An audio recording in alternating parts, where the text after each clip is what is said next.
Bonjour à tous. Aujourd'hui, nous avons le plaisir de recevoir Maître Gilles Poder. Bonjour Gilles. Bonjour Maya. Bienvenue sur ce podcast. Gilles, vous êtes associé chez Allerion Avocats depuis 2020. C'est un cabinet qui compte, vous m'avez dit à peu près aujourd'hui, 60 avocats dont 23 associés. Vous intervenez en matière de restructuring et de procédures collectives et donc vous accompagnez les entreprises sur tous leurs sujets qui vont avoir attrait à cette spécialité-là. Bonjour Gilles, bienvenue sur ce podcast à nouveau. Et première question, qu'est-ce qui vous a donné envie de devenir avocat ? J'ai découvert évidemment la matière pendant mes études. Alors dans un premier temps, après le bac, j'ai commencé par faire Sciences Po dans la section économique et financière. Et évidemment, j'aimais bien la finance, mais aussi le droit que j'ai découvert comme une matière nouvelle et qui m'a séduite par son aspect un petit peu de rigueur intellectuelle quasi scientifique, puisque en réalité on est en permanence sur des syllogismes, mais qui laissent aussi un peu la place à la créativité, et aussi le côté communication, parce que pour être avocat, l'essentiel c'est de savoir communiquer de manière efficace, à l'écrit, à l'oral. Et donc, j'ai fait ce choix, effectivement, de me destiner à la profession d'avocat pendant mes années de Sciences Po, ce qui m'a conduit à ensuite enchaîner avec un cursus en droit, et puis à faire l'école du barreau. Et qu'est-ce qui vous a donné envie de faire cette spécialité-là ? Alors, c'est un petit peu aussi, comme toujours, une question d'opportunité, de hasard. Au sortir de l'école du barreau, je me destinais à faire des fusions-acquisitions parce que c'est un petit peu, je voyais ça à l'époque un peu naïvement comme la voie en fait naturelle. C'est vrai que c'est une spécialité qui est très répandue, ça me plaisait beaucoup. Et il se trouve que en passant des entretiens chez Gide à l'époque, on m'a proposé un poste de collaborateur dans l'équipe restructuring.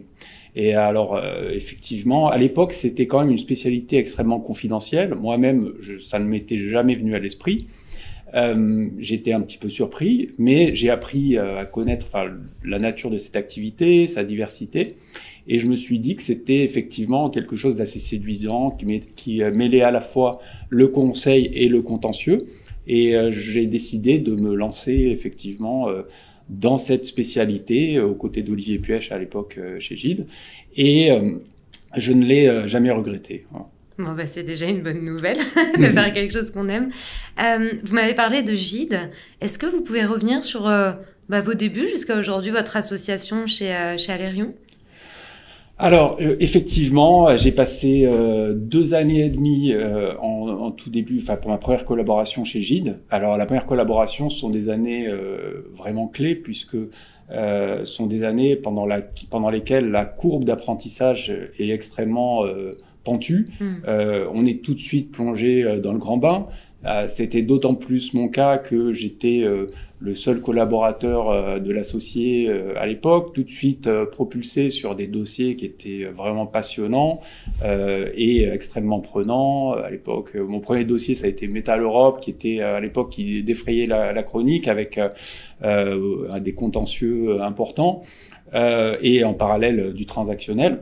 Donc j'ai passé 2 ans et demi comme ça, très formateur chez Gide, avant de changer de cabinet pour passer chez White & Case, où j'ai rejoint Reinhard Daman, qui à l'époque amorçait son virage vers le domaine du restructuring et cherchait un collaborateur pour l'épauler. Et donc c'était un style différent, des années extrêmement enrichissantes également, avec une coloration aussi plus internationale.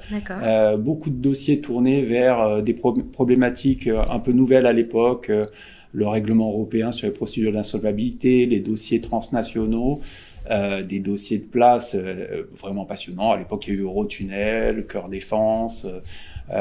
Donc nous avons formé un tandem très efficace pendant de très nombreuses années, puisque je suis resté avec Reinhard Daman d'abord chez White & Case pendant 2 ans et demi, avant d'aller chez Clifford Chance avec lui en 2008, où nous sommes restés pendant 12 ans. Et alors les années chez Clifford Chance ont également été extrêmement enrichissantes, avec des équipes extrêmement performantes, une coopération vraiment très proche avec notamment les équipes financement, M&A, et qui permettait de travailler sur de très beaux dossiers de place. Et puis en 2020, donc j'ai rejoint Alerion, qui est un cabinet français, effectivement, vous l'avez dit, d'une 60aine d'avocats, qui m'a séduit par à la fois les personnes que j'ai pu découvrir au sein du cabinet, le fonctionnement du cabinet tel que je l'ai découvert lorsque j'ai rencontré ses associés, la collégialité, un bon état d'esprit, les perspectives aussi de synergie avec les équipes existantes, puisqu'il y avait des besoins assez évidents en matière de restructuring, avec une pratique corporate M&A qui est importante, évidemment, mais aussi une pratique financement, une pratique taxe, tout ce qu'il faut pour un avocat restructuring, puisque nous sommes un peu au confluent de plein de sujets. Et nous avons besoin, si on veut travailler sur des dossiers intéressants, de savoir piloter des dossiers qui requièrent des compétences diverses. Voilà. Et aussi, bien sûr, un ADN international, puisque ayant travaillé pendant toutes ces années dans des cabinets internationaux, parmi les choses, je pense, qui me distinguent, il y a cette habitude de travailler avec des clients internationaux, évidemment en anglais, mais aussi sur des problématiques juridiques de droit international privé. Et c'est quelque chose qu'on retrouve également dans l'ADN d'Alerion, qui fait partie des choses qui m'ont séduit. D'accord. Et alors, comment est-ce que vous êtes passé associé? Est-ce que vous êtes passé counsel avant? Enfin, comment se sont découpées, en fait, les différentes étapes jusqu'à l'association? Oui, alors comme beaucoup, je suis passé par le consulship. J'étais counsel chez Clifford Chance, je crois que c'était en 2002, à partir de 2012. Ah, donc vous n'êtes pas arrivé en étant collaborateur chez Alerion? Non, effectivement, j'étais déjà counsel depuis un moment. Et voilà, en 2020, la question s'est posée pour moi avec ces discussions que j'avais à Alerion d'un mouvement pour effectivement une association et créer vraiment une pratique from scratch dans ce cabinet. C'était un projet entrepreneurial qui m'a beaucoup séduit. Et puis aussi, ça arrivait à un moment où de mon côté, j'avais toujours quand même pris soin d'avoir une clientèle personnelle qui se développait assez bien. J'avais un certain nombre de dossiers importants et donc tous les voyants étaient au vert pour sauter le pas et passer effectivement dans ce projet entrepreneurial de création vraiment d'une pratique. Ok. Vous parlez de projet entrepreneurial, donc comment est-ce que vous concevez justement cette notion d'avocat entrepreneur? Vous avez parlé également de clientèle perso. Est-ce que je peux savoir comment est-ce que vous avez fait déjà au début, du coup, pour développer cette clientèle personnelle et puis après, à plus forte raison, pour ce nouveau pôle que vous avez développé chez Alerion? Alors, la clientèle personnelle, dans les grands cabinets, on va dire, surtout anglo-saxons, c'est quelque chose qui est pas si fréquent. Ben oui. Parce que déjà, il y a une question de temps. On a beaucoup d'heures à travailler déjà. Donc, il faut avoir la volonté, la capacité de faire ça en plus. Mais moi, c'est quelque chose qui m'a toujours plu parce que j'ai toujours conçu quand même le métier d'avocat comme un métier par nature indépendant, libéral. Faut pas oublier que quand on est collaborateur, on n'est pas salarié, on reste un avocat de plein exercice. Et donc, moi, j'ai toujours eu comme idée de saisir les occasions quand elles se présentaient pour des dossiers perso, les prendre parce que je voyais aussi ça comme une excellente manière aussi de progresser aussi en matière de compétences à la fois techniques mais aussi pour la gestion de la relation client. Et petit à petit, ça s'est fait essentiellement par des relations personnelles, du bouche à oreille, des petits dossiers au début. Et ensuite, effectivement, des recommandations à d'autres personnes qui ont fait que des dossiers qui au début pouvaient sembler assez anecdotiques, mineurs, amener d'autres dossiers un peu plus significatifs. Et puis, de fil en aiguille, ça m'a permis effectivement d'avoir accès à des dossiers qui étaient vraiment intéressants. Et c'est ça, vous pensez, qui a fait aussi la différence, si je puis dire, pour être promu associé chez Alerion, c'était cette capacité à savoir aller chercher des clients, à les fidéliser, etc. Ah oui, je pense que ça a été essentiel parce que on peut être un excellent technicien si on n'a pas cette capacité aussi et cette volonté de développer des relations clients. Enfin, on a il manque quelque chose pour l'association. Non, ça, je suis complètement d'accord avec vous. Est-ce que c'est quelque chose sur lequel vous essayez de sensibiliser les collaborateurs ou même les conseils? Est-ce que c'est quelque chose qui est peut-être plus facilement dit dans votre cabinet justement que dans les cabinets internationaux? Comment est-ce que vous essayez de transmettre ça en fait à vos collaborateurs / conseils? Alors oui, enfin à titre personnel, je sensibilise toujours les collaborateurs au sujet. Moi, je leur donne cette recommandation qui est aussi issue de ma propre expérience de cultiver ces réseaux dès le début. Et quand je dis les réseaux, c'est les réseaux au sens large parce que ça va être les réseaux de confrères, les gens avec qui on travaille, ça crée des relations très fortes. Bien sûr. Les collaborateurs, enfin surtout d'ailleurs les premières années. Moi, j'ai des liens très forts avec les gens que j'ai rencontrés, c'est mes premières années en tant qu'avocat. Aussi les réseaux des gens qu'on a rencontrés au cours de nos cursus universitaires, grandes écoles, etc. Il y a des réseaux extrêmement efficaces, extrêmement utiles. Donc ça, c'est une recommandation que je fais. Et effectivement, après, on se rend compte que parmi les collaborateurs, il y en a qui ont plus ou moins la fibre. Ça, c'est aussi quelque chose qui n'est pas partagé de la même manière par tous. Alors après, selon les cabinets, je dirais pas que le fait d'encourager les collaborateurs à développer les relations clients, je dirais pas que c'est pas quelque chose qu'on trouve dans les cabinets anglo-saxons parce que c'est aussi le cas. Je me souviens très bien que chez Clifford Chance, les conseils étaient fortement incités à s'impliquer dans le business développement, mais la différence peut-être aussi, c'est que c'était peut-être moins dans une optique de clientèle personnelle et plus sur une implication dans la relation client avec la clientèle du cabinet. Bien sûr. C'est vrai que chez Alerion, il y a aussi cet aspect clientèle personnelle qui est sans doute plus développé, mais ce qui est assez traditionnel en fait et logique, puisque c'est la nature du contrat de collaboration. Bien sûr. Non, mais autant pour moi, parce que c'est vrai que quand vous parliez des cabinets internationaux, c'était plutôt le manque de temps qui peut faire qu'on a plus de mal à développer que dans les cabinets, pas tant les opportunités qui y sont données. Mais aujourd'hui, donc vous avez parlé de certaines techniques de développement comme les réseaux d'alumni ou même les réseaux type LinkedIn, etc. Comment est-ce que vous faites aujourd'hui pour accroître la notoriété de votre pôle et plus largement du cabinet? Est-ce que ce sont les mêmes techniques que vous utilisez? Est-ce que vous en avez mis à profit de nouvelles? Alors, effectivement, LinkedIn, je pense que c'est un outil qui est assez incontournable. Alors, c'est pas ça qui, sauf exception, va vraiment rapporter des dossiers, mais ça permet de maintenir un contact, de garder une certaine visibilité. Après, il y a un aspect communication. Moi, j'ai toujours aimé écrire des articles, et il y a différentes sortes d'articles. Ça peut être des articles un peu de vulgarisation et des articles plus techniques aussi, à la fois pour asseoir aussi une expertise technique et faire des présentations aussi. Alors dans différents forums. Ça peut être des présentations, des formations. Moi, j'interviens à l'école du barreau, par exemple. Bon, c'est pas un public de clients potentiels, mais voilà. Ou alors des formations dans des organismes qui ont des besoins en la matière. Ça permet aussi de nouer des relations. Mais au-delà de ça, c'est vrai qu'il y a beaucoup d'intuitus personnés. Je pense que, de mon point de vue, l'essentiel, c'est déjà de maintenir la relation cliente existante et la développer parce que c'est toujours plus facile quand on connaît quelqu'un, quand on a déjà travaillé ensemble, de maintenir cette relation que de conquérir un nouveau client de zéro. Et donc là, notre plus grand trésor en tant qu'avocat, c'est cette confiance avec le client, cette relation client qu'il faut préserver à tout prix et donc ne jamais décevoir un client existant. Ça, c'est déjà la base. Et ensuite, pour développer les nouveaux clients, on peut avoir effectivement les outils de com habituels, comme je dis, les articles, etc.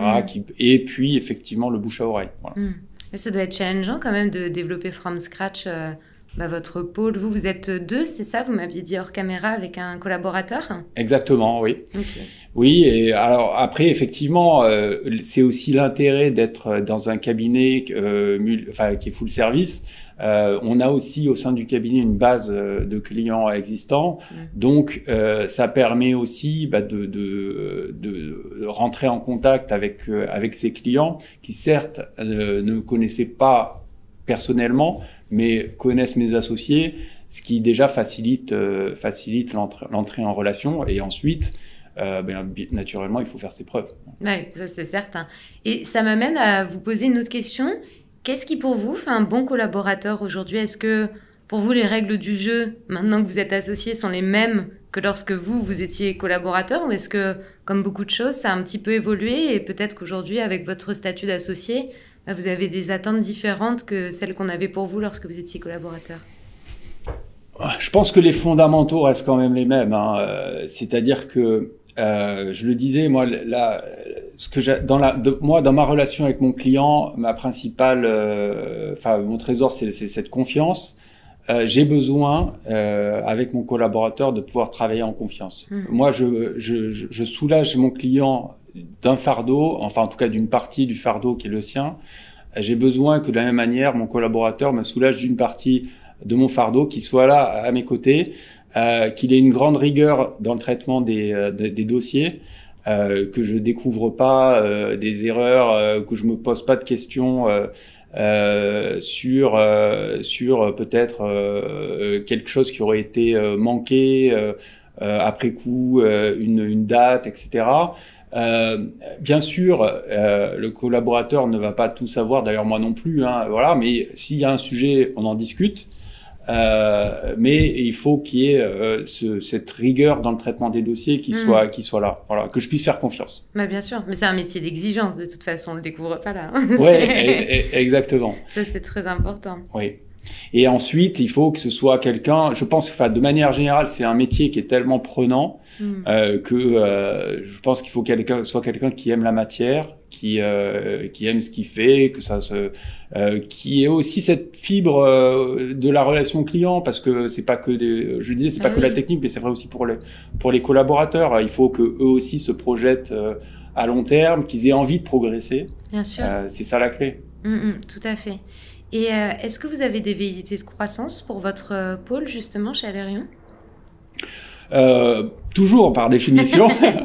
Voilà, je me pose la question peut-être d'un deuxième collaborateur à l'heure actuelle, mais le sujet n'est pas tranché. Ok. Et par rapport au managériat, donc par défaut, vous êtes manager maintenant que vous êtes associé. Comment est-ce que vous avez appréhendé cette nouvelle fonction, on va dire, de manager? Parce que c'est des choses qu'on n'apprend pas en école d'avocat. Est-ce que vous trouvez que c'est un exercice qui est facile? Est-ce que dans votre relation justement avec votre collaborateur, vous parliez de savoir déléguer en faisant confiance? Comment est-ce que vous concevez ce rôle de manager?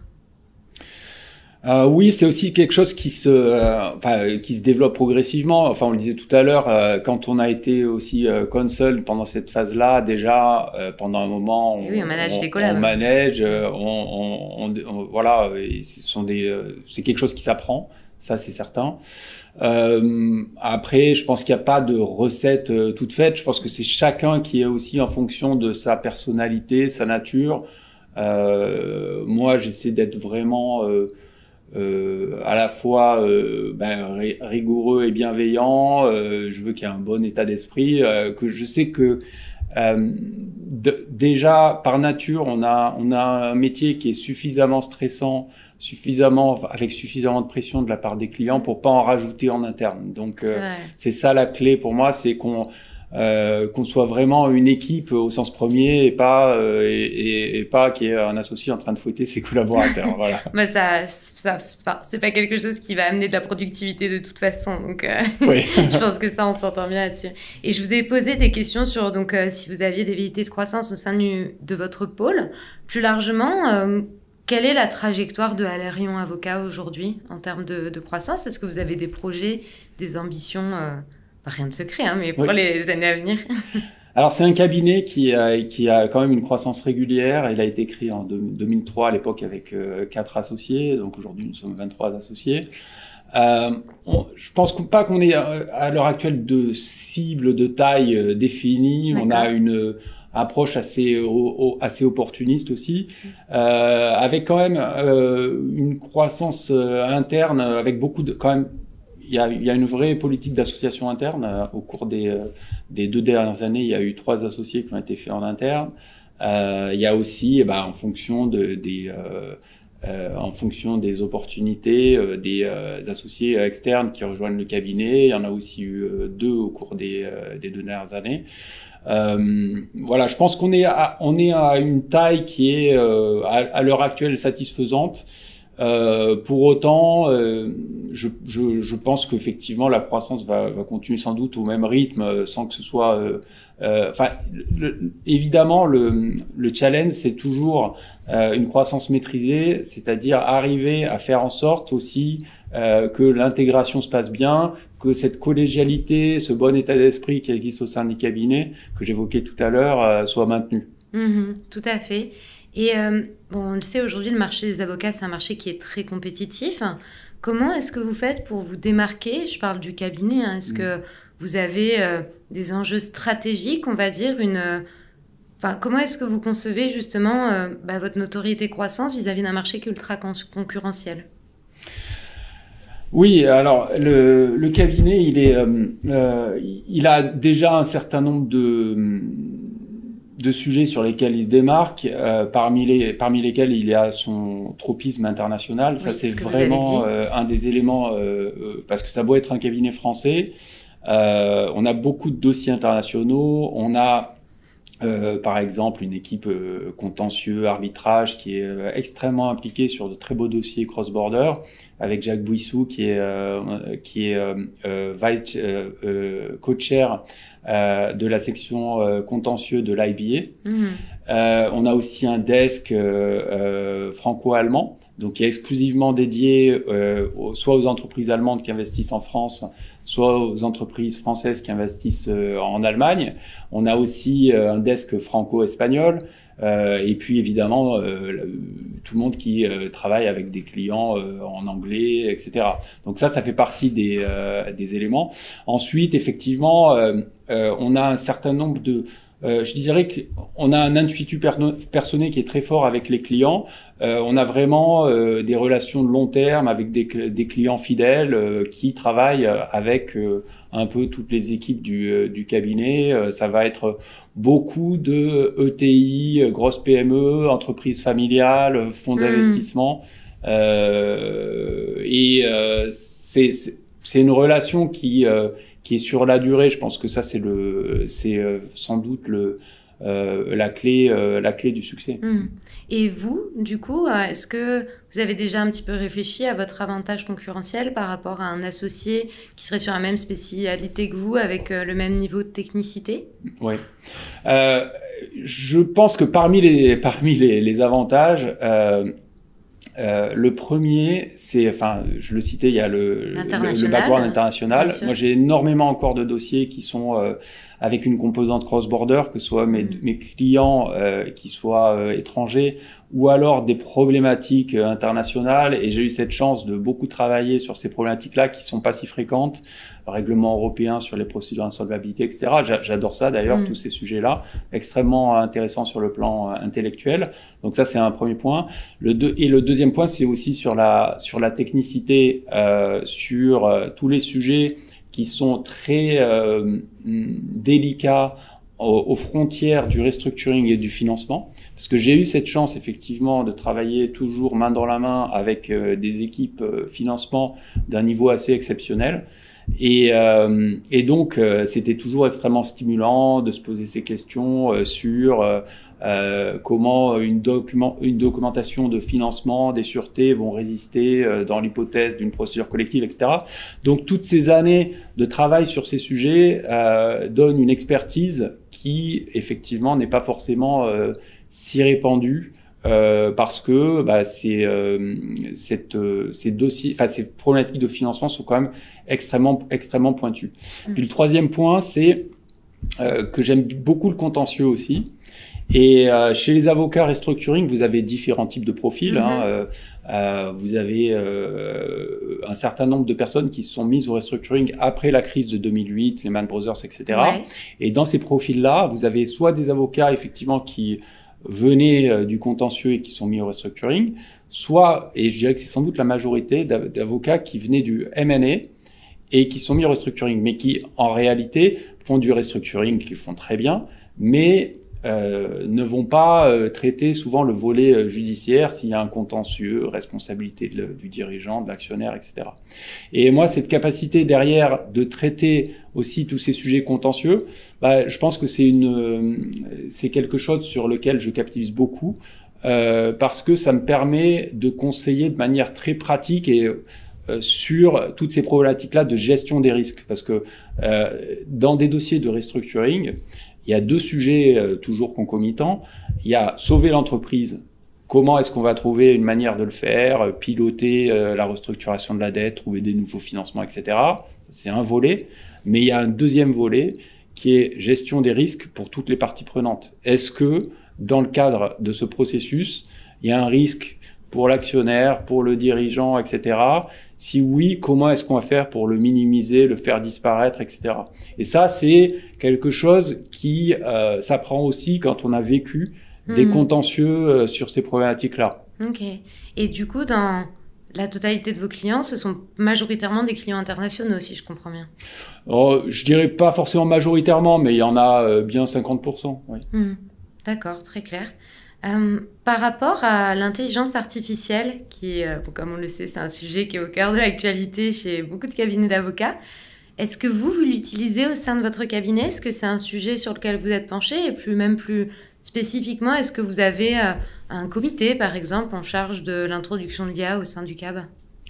Alors, je pense que il est indispensable évidemment d'avoir une réflexion sur ces sujets-là au sein de n'importe quel cabinet, plus qu'une réflexion de se l'approprier. Bien sûr. Au sein du cabinet, c'est un sujet duquel nous débattons assez régulièrement au sein du comité stratégique, effectivement, dont je fais partie. Nous avons eu aussi une sorte de mission de réflexion autour des sujets d'IA. Nous avons testé un certain nombre d'outils, nous en utilisons certains. Donc oui, c'est un sujet d'actualité, ce qui peut aller effectivement, alors de l'utilisation par certains de ChatGPT, même c'est le plus basique. Les collaborateurs ont d'ailleurs tout de suite le réflexe. Ça c'est de toutes les manières incontournable pour les jeunes générations. Mais de manière plus institutionnelle au sein du cabinet, on a effectivement introduit certains outils et on est quand même vigilant à ne pas se laisser distancer sur le sujet parce que effectivement, si on reste encrouté dans ses vieilles habitudes, c'est comme dans toute industrie, quand on voit Kodak qui s'est fait, qui est disparu au profit de la photo numérique, c'est pareil pour les avocats, il faut être à la page. Tout à fait. Et vous avez créé des process pour vous en servir en interne justement de ces nouveaux outils. Est-ce que c'est une utilisation qui est un petit peu anarchique ou justement vous avez commencé un petit peu à mettre en place des process à l'instar d'un process qu'on pourrait avoir lors du traitement d'un dossier par exemple? J'avoue qu'on n'a pas encore de réflexion, on va dire, institutionnelle sur de process institutionnel sur le sujet. On a mis à disposition des uns et des autres les outils. Et ensuite, à chaque équipe, en fait, de se les approprier et de les utiliser, en fonction de sa sensibilité, Mais on n'a pas effectivement mis de process cabinet uniforme en la matière. Et est-ce que vous pensez que ça va être un véritable outil concurrentiel auprès des clients comme auprès des futurs recrues que vous allez avoir pour votre cabinet à terme? Oui, je pense que ça va très vite devenir absolument incontournable. Les clients ne comprendraient pas qu'on continue à travailler comme autrefois, qu'on passe du temps sur des tâches répétitives qui peuvent être traitées par de l'IA. Donc, qu'on le veuille ou non, il faut absolument intégrer tout ça. Sinon, les clients ne vont pas le comprendre. Non, tout à fait. Et juste pour revenir, comme vous me disiez que vous étiez membre du comité stratégique donc chez Alerion, en quoi consiste ce rôle et justement quels sont les grands chantiers outre l'IA sur lesquels vous vous concentrez en ce moment? Alors, le comité stratégique a pour rôle de prendre un petit peu de hauteur, de s'interroger sur les perspectives du cabinet à moyen terme, sur typiquement les secteurs d'activité, les nouveaux domaines du droit qu'on voit apparaître, sur lesquels on pourrait éventuellement se positionner, les problématiques de management au sein des équipes, et puis de manière générale, en fait, définir on va dire un plan d'action pour les 4-5 prochaines années. D'accord. Et petite dernière question, est-ce que vous auriez peut-être un conseil à donner à des jeunes collaborateurs qui nous écoutent pour bien débuter leur carrière et finir associés comme vous pour ceux qui le souhaitent? Le conseil que je donnerais, c'est effectivement de ne... dès le début, je le disais tout à l'heure, hein, de garder en tête que quand on est avocat, on doit être un excellent technicien, ça c'est absolument certain. La rigueur. Et ça c'est quelque chose, on doit aussi aimer son métier. Mais il faut pas oublier que c'est ce qui compte à la fin des fins, c'est ce dont le client a besoin. Et donc, que c'est à nous de nous adapter au client et pas l'inverse. Donc, être à l'écoute du client et être aussi opportuniste, flexible, identifier les besoins, ne pas hésiter à, le cas échéant, développer un nouveau domaine si on se rend compte qu'il y a un besoin chez un client, que c'est quelque chose qui va être porteur, parce que c'est ça qui marche en réalité. C'est pas d'essayer d'imposer au client une spécialité qu'on a bâtie dans son coin, mais c'est d'identifier en discutant avec les clients, en travaillant sur leur dossier, des pistes intéressantes, des domaines dans lesquels on peut avoir une valeur ajoutée. Eh bien, c'était un très beau mot de la fin, Gilles. Je vous remercie d'être passé sur ce podcast. Je vous remercie également pour votre partage d'expérience et puis j'espère que votre parcours inspirera de nombreux collaborateurs, associés, conseils, indépendants, enfin, plus largement tous vos confrères. Merci Maëlle. Merci à vous.